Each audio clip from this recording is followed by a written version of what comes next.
That's what's more fun for me. I spent most of my life as an actor.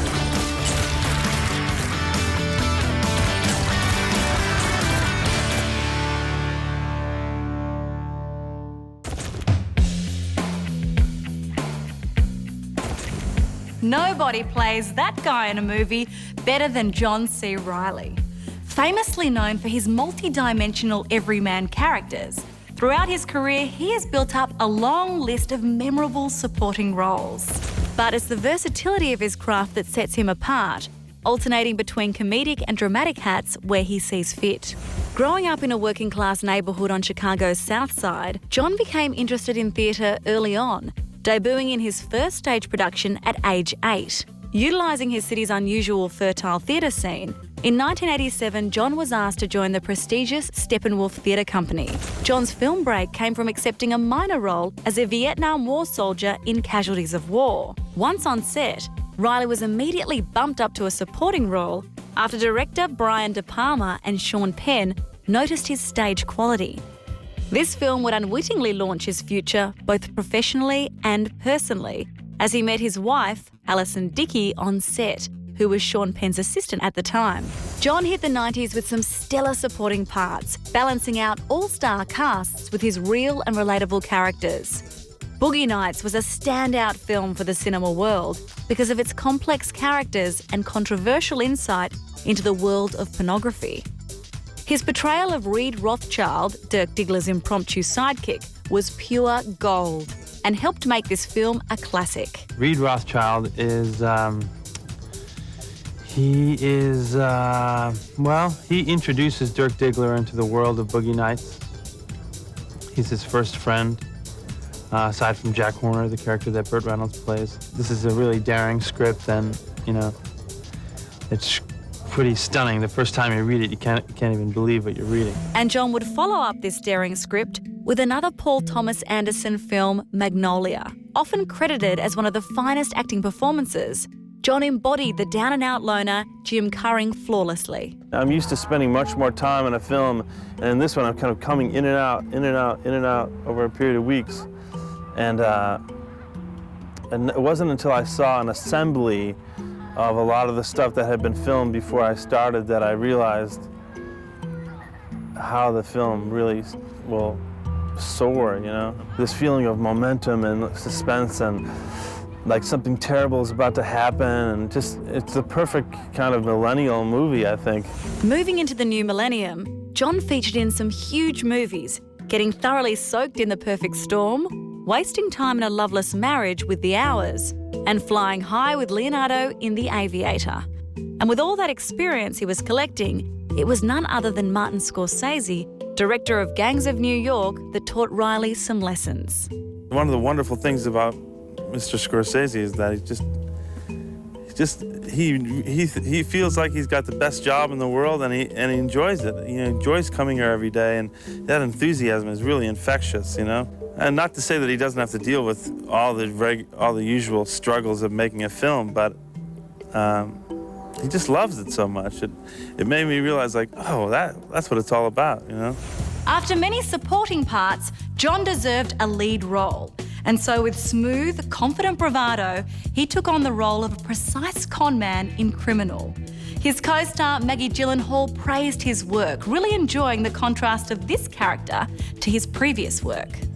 John C Reilly, who, I feel like I've seen often play someone who's kind of gets duped, playing someone who is using all of their energy to get one over on everybody else. That's interesting casting, I think. John successfully broke his mould in Criminal, but he still had a few more tricks up his sleeve.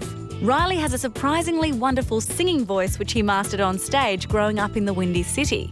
So ironically, John revealed his vocal talent singing up a storm in the lively musical Chicago. I think in these times of crisis, people more than it's not so much that they just want to forget about the world, and people want to be encouraged to have hope. And musicals are full of hope, There's just something really pure about someone singing and telling a story by singing, and I don't know, I really love musicals, and it feels like coming home to me. It feels like coming back to my childhood, to me, because that's how I learned to be an actor, was through musicals. Chicago earned this surprising singer an Oscar nomination for his interpretation of the betrayed husband Amos Hart. The experience reminded John how at home he feels making a musical, and soon enough he was back working out the vocal cords in front of a live audience in A Prairie Home Companion. Well, people tend to think, like, if you pre-record the music like I did for the film Chicago, that is somehow easier that's easier than performing live. But in fact, it comes with its own set of challenges. You know, lip syncing to a performance that you gave 3 months previous in a studio while on stage with a camera in front of you. You know, trying to get the lip syncing right and all that, and it's kind of this disembodied kind of strange feeling, trying to recreate that energy that you created in the audio recording. So I actually was thrilled to be able to do the music live. It makes my job a lot simpler, you know. The moment when I'm performing the song is the moment when the song's being recorded, and that's that, you know. Now audiences were aware of his musical prowess and penchant for comedy. But it would be Judd Apatow who would successfully marry the two. John won his first billing for the riotous rock biopic parody, Walk Hard, The Dewey Cox Story.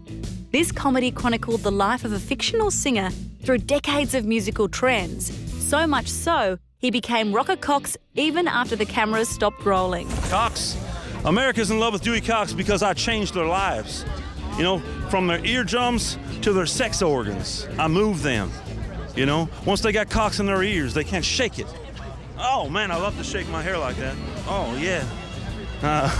Calm down now, darling. See, she's still, Inside Edition, still trying to get inside. Well, I mean, we picked John because he can sing, he's hilarious, and, you know, this is a guy who was nominated for an Academy Award. If we didn't put him in this movie making fun of biopics, he would have made a real one. So in a way, I was just saving him from doing one of these. After his parody performance, there wasn't going to be a biopic script in the mail anytime soon. However, there was a Judd Apatow classic in the pipeline that saw him paired with Will Ferrell in Step Brothers. Their brotherly banter and chemistry really carried the film, which glorified being middle-aged and still living at home. Sit tight. Yeah. You got a good thing going on. If you haven't been evicted by your parents, Wait it out. eat as much free food as you can and wait it out. Your moment's gonna come. And the ever-versatile John continued to back up his reputation by moving from this man-child comedy role to play an intellectual father in the Roman Polanski drama Carnage. This work illuminated his skill and proved to be a perfect casting of Reilly because of its themes of unveiling immaturity amongst adults. And the first, say, third of the story is very polite and everyone trying to present the best version of themselves, or this ideal version of themselves, in the way that parents are often competitive in that subtle way with each other, like, oh yes, well, you know, the way we raise our child is, oh well, yes, of course, us also. And there are these undercurrents of status, competition underneath it, and there's undercurrents of judgment without seeming to judge, you know. And then, you know, one thing leads to another in the story, and needless to say, the gloves come off. And I think that if there is a moral to the story, it's that, you know, that adults can be more childish than children. Now, John is a man that is definitely in tune with his inner child, which turned out to be a real asset while lending his distinctive voice to the main character Ralph in the Disney animation Wreck-It Ralph. Ralph is the bad guy character in a classic arcade game who longs to be a hero instead of a villain. This, interestingly enough, turned out to be a story Reilly found quite easy to relate to. I found a lot to relate to in Ralph myself. And I'm not a kid, and, you know, I'm not an especially avid animation fan, you know. But I think you're gonna love the journey that he goes on. And anyone who's ever played some of these older arcade games, I don't want to speak for you, but perhaps you have. I think it's going to be a really fun thing to see them come to life in a modern way. One thing is always true about John C Reilly. He is never the vanilla ingredient or straight guy in a film. His looks, skill set and demeanour have allowed him to play a vast range of unique characters. And here at StarPix, we love his work and consider him one of the funniest, serious guys working today. Stay tuned to Starfix for all the movies you know and the actors you love, broadcast in high definition with 5.1 surround sound where available. For more of the best in entertainment news, check out your Movie Network channels. Find or follow us on Facebook, Twitter, YouTube and at mnc.tv.